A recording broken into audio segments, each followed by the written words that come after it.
যাদের মা নাই তারা জানে মা না থাকার কি জ্বালা, যাদের বাবা নাই তারা জানে বাবা না থাকার কি জ্বালা।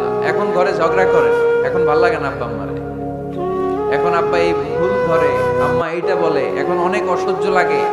তো যেদিন চলে যাবে ওই দিন বুঝতে পারবেন মাথার উপর থেকে ছাতাটা নাই হয়ে গেছে, বটবৃক্ষটা চলে গিয়েছে, আর উপদেশ দেওয়ার মতো কেউ নাই, কাছে আগলে রাখার মতো কেউ নাই। এজন্য আব্বা আম্মা থাকতে আমরা যেন আব্বা আম্মার কাছ থেকে দোয়া চাই। আব্বা আম্মার দোয়া কোনোদিন আল্লাহ তাআলা ফিরিয়ে দেয়।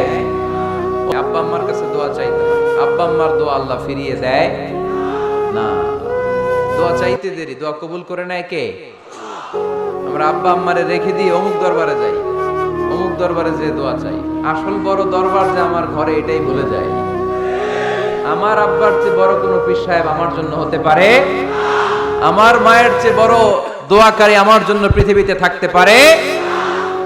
পৃথিবীর সবাই মিলে, সব আল্লাহর ওলিরা মিলে কোরআন খতম দিয়ে এখানে ফু দিল একটা গ্লাসের পানির ভিতরে, আপনার আম্মা কিংবা আব্বা শুধু বিসমিল্লাহ বলে আরেকটা গ্লাসের পানির মধ্যে ফু দিল, মায়ের দোয়াটা মুহূর্তেই কবুল করে নেবে কে?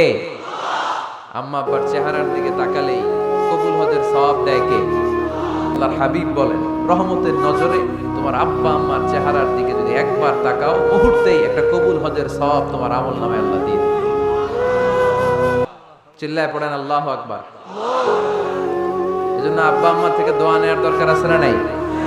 দোয়া চাইবেন, দোয়া চাইবেন। মায়ের মর্যাদা অনেক বেশি, বাবার চেয়ে 3 গুণ বেশি, কমসে কম। কয় গুণ বেশি?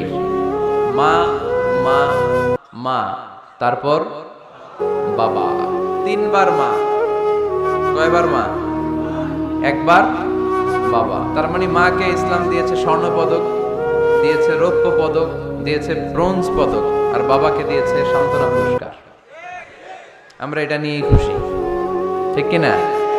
তাহলে মাকে 3টা পুরস্কার, স্বর্ণ পদকও মা, রৌপ্য পদকও মা, ব্রোঞ্জ পদকও মা, বাবার কাছে কি? সান্ত্বনা পুরস্কার। এজন্য মায়ের মর্যাদা বেশি। লাউ কাতা'তা জিলদাক, চামড়া কেটে যদি মায়ের পায়ের জুতা বানিয়ে দাও। ছোটবেলা যে মায়ের বুকের দুধ খেয়েছো, আল্লাহর হাবিব বললেন 1 ঢোক দুধের শোধ আদায় হবে না, ঠিক কিনা? চ্যানেলটিকে সাবস্ক্রাইব করে পাশে থাকা বেল বাটনটি অন করে দিন।